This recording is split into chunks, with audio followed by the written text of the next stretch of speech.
Hey guys, welcome in. Today we are diving into Volume 5 of our Spring Roundup series. Spring ball is flying by. The spring game is coming up here in a few weeks. With this staff and the way they run things, we can't really get a good feel for what's actually going on the field, so that will be massively helpful for me with talking about this team. And as most of you know, we are on Emoji Watch. In the last video, I did predict it was for 5-star tight end Deuce Robinson. And yesterday, Duce announced he will be committing on Thursday evening at 8:30 Eastern. So make sure you keep it locked in here on the channel. In the event Duce does in fact sign with USC, I will have a full breakdown and reaction here on the channel. I will also be including a Deuce Robinson primer at the end of this video to let you know where everything stands in regards to Duce and his commitment. But before we get into the roundup, please do consider leaving a like and subscribing to the channel. Your guys' support really helps out so much. Thank you for tuning in today, and let's get into it. Alright, so first up we have the head coach, Lincoln Riley. First, Lincoln was asked about Rayleigh Brown's role heading into year 2 in his offense. We've definitely been able to do more. He has a much better base understanding of the entire offense and how that functions, and so we're using this spring to move him around some, to experiment some and try to get a full idea of what he really can handle.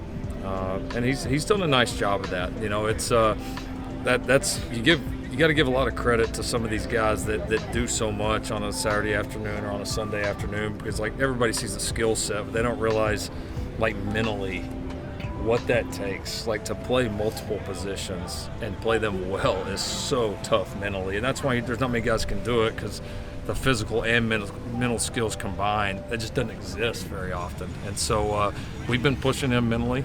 He's done a good job responding. We're putting him in some different positions, and he's learning, but also he has a natural athleticism and explosion that makes him a fit a lot of places. He was then asked about the improved depth of the running back room. How much does the depth of that running back room now kind of help you be more confident in putting him elsewhere? It certainly does. Yeah, it certainly does. That room's been a real bright spot here in camp. We've been impressed with the older guys in that room that a little bit more kind of known. Certainly their skill set are improving, and then been really impressed with the two young guys. Every day those guys kind of show up and make some big plays. So yeah, with having 5 guys back there that we're pretty excited about, it's allowed us to move relief around, and we'll evaluate it. We're just trying to put a lot on tape, expose these guys to a lot, and then we'll start to narrow it down as we get closer to fall. That's really great to hear, because depth was a real issue last year. Now there's a bunch of options for Lincoln to deploy in that running back spot. I'm very excited to see those 2 young guys in the spring game. I think we're going to learn a lot about them then. But then following that, Lincoln was asked about the depth of the tight end room, and he was not nearly as optimistic. Have a listen. How do you feel about depth at tight end right now? Right now, today, not good.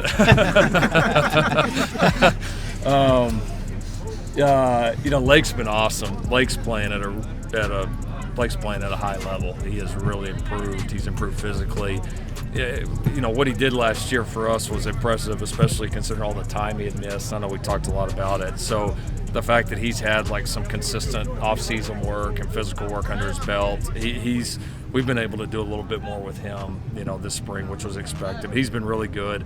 We moved Carson Tabaracci over there, and he's done a nice job. He really has. He's got a cool skill set for that. I don't think there's any question he's going to have the ability to have an impact.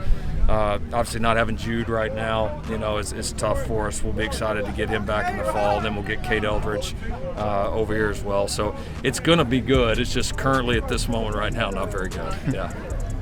I mean, it really is bleak right now for the tight end room numbers-wise. Ethan Ray retired, Malcolm Epps is in the portal, Jude Wolfe is hurt. The numbers there are just non-existent. It is great to hear him say that about Lake, though. I remember at the end of the 2021 season, when the team was just not doing well, Lake was a real standout player. And going into last year, he was one of the players I predicted to be a breakout player. He didn't have a huge year numbers-wise, but I thought he got significantly better as a blocker, and he did show flashes in the pass game as well. The Stanford and Notre Dame games immediately come to mind there. But yeah, that room definitely needs some more bodies. If only there were a 5-star tight end out there who could help bolster that depth. Moving on, Lincoln was then asked about new senior defensive analyst Greg Brown. Here's what he had to say about that. Yeah, he's doing, I would say, very similar to kind of what Will Harriger did for us offensively last year. He's going to be in that senior analyst role.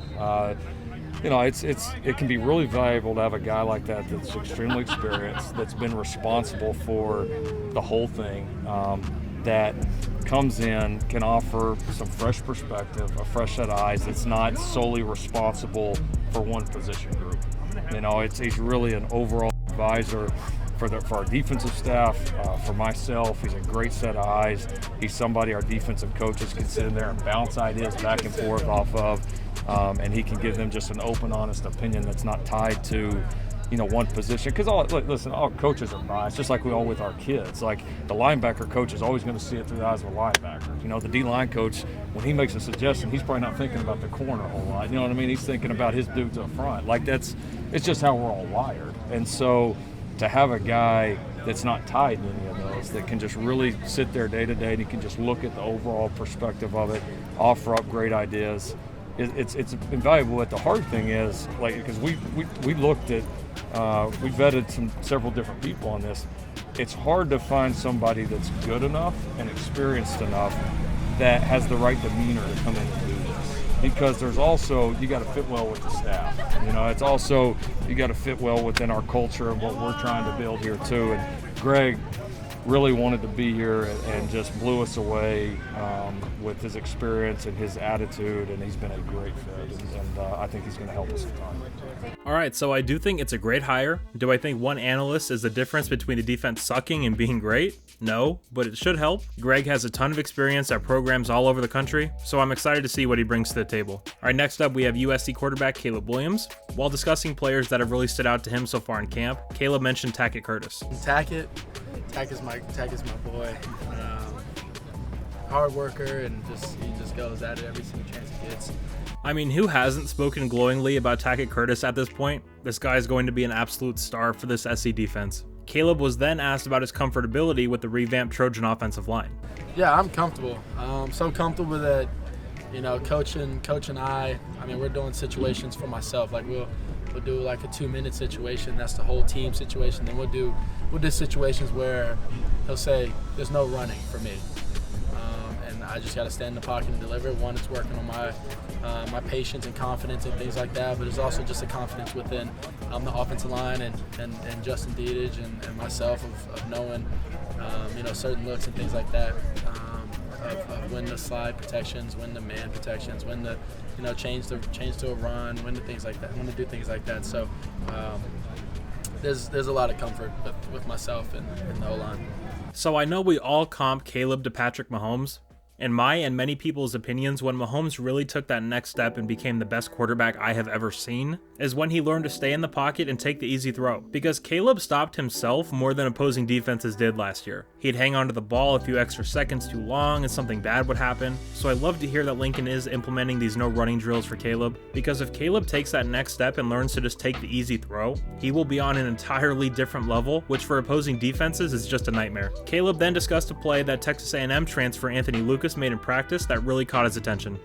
So I handed the ball off and I changed the play, and honestly, the way it looked and was, it should have been a touchdown, but he came screaming down the line. It was when we had a live period. He came screaming down the line and just he blew it all up, and it was goal line. We did not end up scoring. So it was a special play, and excited. You know, at the moment you're kind of but when you go back and you're in the film room, you can't do nothing about it, and you remember that they're on your team and you're not going against them. It's exciting. It's very exciting. I mean, we obviously didn't see the play, but Anthony Lucas does possess that natural ability to make plays like that. The guy is a true freak in nature, and if he can become consistent and really unlock that ability, he will be a true impact player for this USC defense, in a spot that we desperately need someone to step up and become an All-American level player. And with USC center Justin Dedich next in line to speak to the media, Caleb was asked who the better snapper is, Brett Nealon or Justin Dedich. Who's the better snapper, Brett Nealon or Justin Dedich? Plead the fifth. Real savvy move from Caleb there. Next up, we have the aforementioned Justin Dedich. Justin immediately addressed Caleb pleading the fifth. Is that the answer you expected? You expect him to plead the fifth? Well, no, not really. I should be worried now about Thursday a little bit, so kidding. Hilarious exchange there. Always great seeing camaraderie between the quarterback and center. Justin was then asked about being at USC since 2018 and how he feels about being one of the longest tenured guys on the team. Yeah, I mean, been here for a while. Team has changed drastically year to year. It's kind kind of normal at the college level. You get a lot of turnover every year, and so it is cool. And sometimes it's weird, and I feel like grandpa around here. But like when they're like, "You played with Amon-Ra? Like, how was he?" It was the dude I came in my class with, so it is interesting, dynamic. But I'm grateful to play with those guys and pass down what they did here and their work habits to the young guys and stuff, and so they can learn what it means to be great. So. Crazy that he's been here that long. Was 2018 the most forgettable USC season ever? Let me know down in the comments. Justin was then asked about who was standing out to him along the defensive line. Yeah, Keon, man, he's a special talent. He's made me better already in these 6-7 practices. Just how strong he is, his inside hands, his everything, feet. He's an elite player, and it's definitely making me a lot better as a player every day. And it's kind of cool because we grew up in the same valley.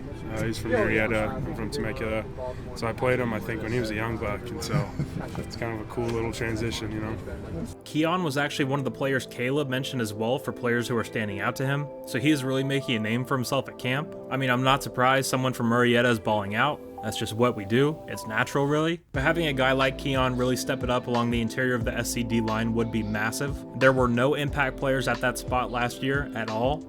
And as hard as I am on a guy like Shane Lee, his job was made way harder because the interior guys were getting blasted back 5 yards off the ball, right into the linebacker's chest. You would obviously love to have more than one impact player there, but hey, you've got to start somewhere. One is better than none. Okay, so now it's time for the Deuce Robinson primer. Now, I normally don't make this big a deal out of one single recruitment, unless it's like a quarterback, but I really think that this is an important one, in regards to both position of need and overall talent of the prospect. I mean, Duce is incredible, and he has so much more room to grow from both a physical and mental standpoint. He could change the USC offense. I mean, what a weapon to have for either Malachi Nelson or Dylan Raiola or Miller Moss or whoever starting in 2024 going to the Big Ten. Not to mention the immediate impact he can provide as a true freshman this year. So let's take a look around at various sites and see where the arrow is pointing us. So it is currently noon over here on the East Coast as I'm recording this, and this is where things stand. USC does have 2 new crystal balls from Brandon Drum of OU Insider and Chris Nee of Knowles 247. 247 in total has USC at 84.6% and Georgia at 15.4%. So very exciting there. Moving over to On3, they have USC with a 68% chance at Duce. So USC is the clear favorite here, which if you would have told me a few months ago that we would be in the driver's seat this late a stage in the recruitment, I wouldn't have believed you. I thought he was going to Georgia for sure. Now, it's obviously not wrapped up yet, but you would much rather have these numbers in your favor as opposed to going against you. And the whole emoji timing thing is pretty damning. I mean, literally a few days apart from when he's going to commit, so I really think we are primed to land Duce tomorrow. I've been burned by this in the past, especially by Oregon, but I do think he will commit to USC tomorrow night. And again, in the case that Duce does commit, I will have an upload immediately after the news breaks, so keep it locked in here on the channel. I will have this and every other breaking USC story covered for you guys. Alright, that will do it for me today. Thank you all so much for tuning in. You're all awesome, and as always, take care and fight on.